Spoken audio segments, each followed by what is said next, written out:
এই যে পার্লামেন্ট গঠিত হয়েছে এটা হয়ে গেছে সালাউদ্দিন পার্লামেন্ট।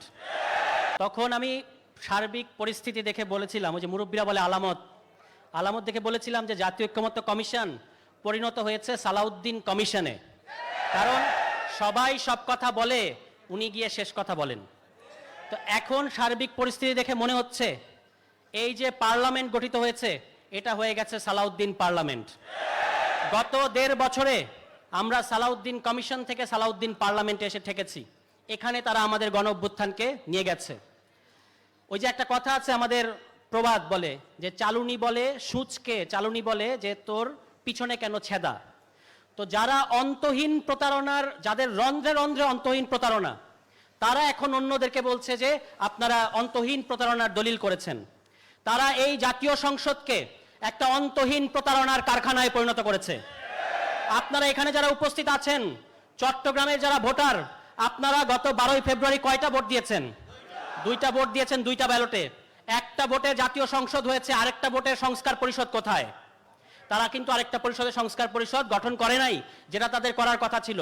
এবং এই কারণে আমি বলেছি যে তারা এই সংস্কার পরিষদ গঠন না করে এই পার্লামেন্টকে অন্তহীন প্রতারণার কারখানায় পরিণত করেছে এবং সেখান থেকে ক্রমাগত বাংলাদেশের জনগণের উদ্দেশ্যে মিথ্যাচার করে যাচ্ছে। অবশ্য তাদের সংসদের ভাষায় বলে অসত্য। তাহলে অসত্য কথা তারা বলে যাচ্ছে।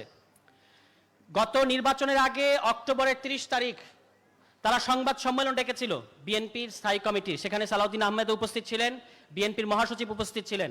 সেখান থেকে তারা বলেছেন যে অন্তর্বর্তী সরকার কোনো আদেশ জারি করতে পারবে না, কোনো জুলাই সনদ বাস্তবায়ন আদেশ অন্তর্বর্তী সরকার জারি করতে পারবে না। তাহলে কে করবে? ওই যে তাদের পছন্দের রাষ্ট্রপতি বলেছেন যে রাষ্ট্রপতি একটা আদেশ জারি করতে পারবেন।